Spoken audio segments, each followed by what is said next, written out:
What is going on, ladies and gentlemen? Wally here with another little Battlefield video, and today's video is a Twitter request. This is number 4, if I'm not mistaken, number three, I believe. And in this week's request, it comes from Jaybird Wallace. Check him out in the description below. But he asked basically how to teach recons to be more useful in the field and in battles, and of course on your team. Now, I, for one, think that there's a few ways recons can be more useful, and I'll go through basically 2 ways, in my opinion. But I want to give you guys a little bit of an informational part before I go into any kind of experience with recon. I mainly only play Conquest Large, so my experience is limited to the fact that of large-scale battles, as many flags as possible, and that kind of stuff. So keep that in mind throughout the video, as my experience is limited to that only breadth of expanse in the large scale battle range. I don't really play domination, I don't play rush too much, I don't get the opportunity to play some of the smaller game modes. That being said, I'll drop this one in there. If you use DMRs and shotguns as a recon, that's completely fine, but I would not recommend it. I don't think that those 2 guns are worthwhile for either of the class setups that I'm going to recommend here. But I will say the least that recons can be useful in the right settings, and of course I think that they are useful sometimes on my stream, and occasionally in some of my YouTube videos like this one you'll actually see me playing recon, most likely not with the sniper rifle though on my stream. Sometimes you will if I'm just bored and just want to shoot people, but I'll give you 2 different instances where recons can be useful, and they are set for 2 separate maps. The first one being Flood Zone. Now this is a more of a complex layered map. If you think of a cake and you think of a marriage cake, Flood Zone is that marriage cake. There's just so many levels, there's so many different angles, especially when you're staying in the middle flags. I believe it's A, B, and C. Those 3 flags, minus D and E, you stay away from D and E, but those 3 flags are generally just layer, infantry based, not too many vehicles, and all sorts of different angles that you can either run around with a suppressor or do a lot of work with C4. You can set up claymores, you can put motion sensors down, you can throw motion balls, but I would recommend personally a suppressed carbine in the recon set, and either an AK-5C, an MTAR, an SG-553 also does well. A suppressed ACR is also incredibly valuable, and a suppressed AKU-12. Now the reason I recommend some of those guns is I'll basically level it out for you. The AK-5C and the AKU are almost identical. The AK-5C has obviously faster bullet velocity, and when you put a suppressor on it, you're getting a little bit less of that drawback because the suppressor will drop your bullet velocity and drop some of your range. But keep in mind that when you run a suppressor, you are invisible on the minimap, but you are not invisible. Don't ever forget that. Just because you put a suppressor on, do not think that you're immediately safe. You have to follow up with either the Ghost setup or the Stealth setup, the perk set, or the Spec Ops one. And the reason you want to set up with either one of those is because it has quick unspot. Now, I know that doesn't sound like a huge deal. It's 2 seconds off your spot time, and generally you remain spotted for about 5 seconds.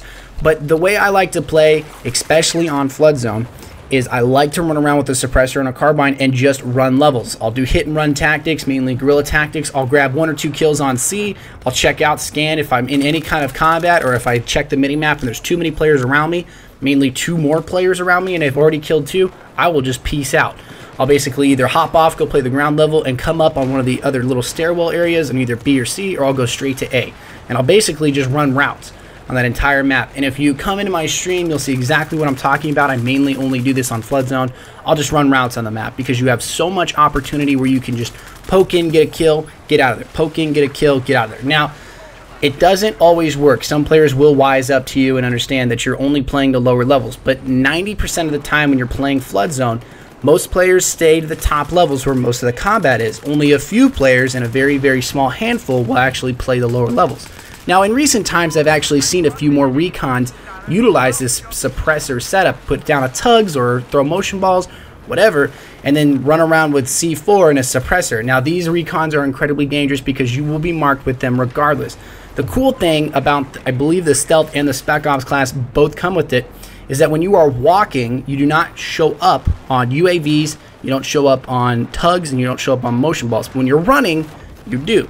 So keep that in mind. If you want to stay off it and you have the perk unlocked, walk around corners, stay slow, stay tactical, that kind of stuff, and you should enjoy yourself a little bit more. That is my recommendation. You could also go the extra mile and be a really in-depth squad player by putting down a squad beacon. I've done it a few times.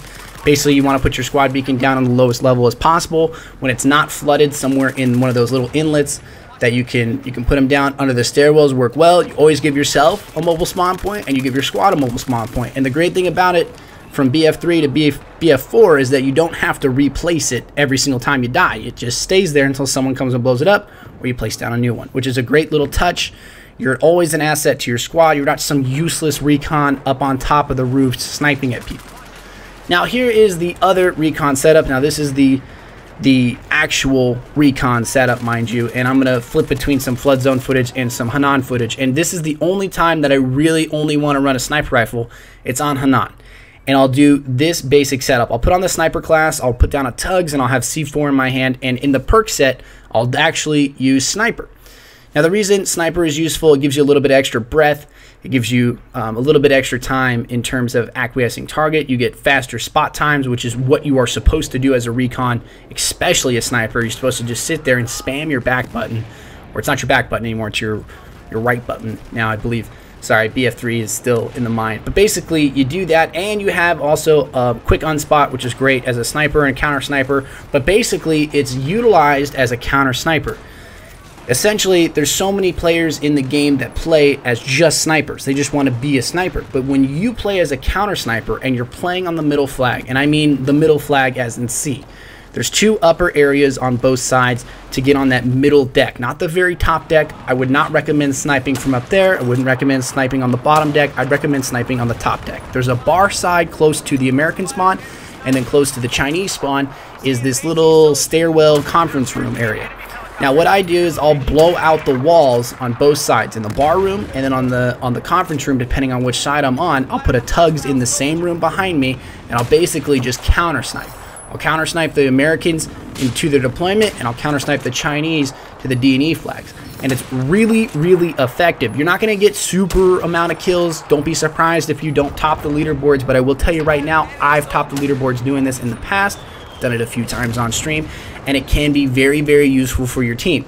The problem is that these are high traffic zones, so you have to keep that in mind. So utilizing a DMR here with a little bit more range may be in your favor, but what I would recommend is a very quick load sniper rifle, something that has very, very quick iron sight times. Something like the Goal is really, really recommended because you can just quick scope with it super fast, and the bullet drop on it is actually pretty manageable. I recommend a smaller sight, maybe a 6 or a 7 times, and I'd never go over an 8 times because it's just unnecessary. That kind of sight is just out of control. Not needed, would never recommend it.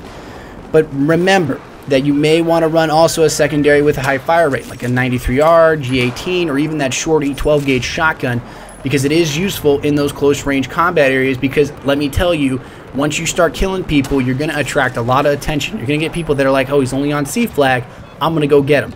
You have to keep that in mind. That's why you put a tugs down and you basically just babysit your mini-map for 90% of your game. But if you do it effectively and you get a good squad to help you out and make sure you're up there all the time, you will hold C.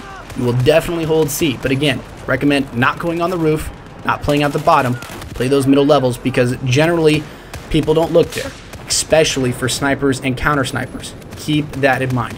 Basically, as a sniper, your job is in two different instances. As a spec ops sniper, close range carbine guy on flood zone, your job is to stay alive and cause as much damage as possible while remaining a mobile spawn point or even a static spawn point for your teammates.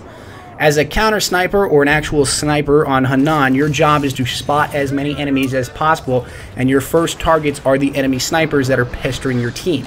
You take those out, your teams are going to be not only more grateful, but you're going to be seeing a lot of points coming in for those headshot bonuses. Keep in mind that all rifles have the ability to range find.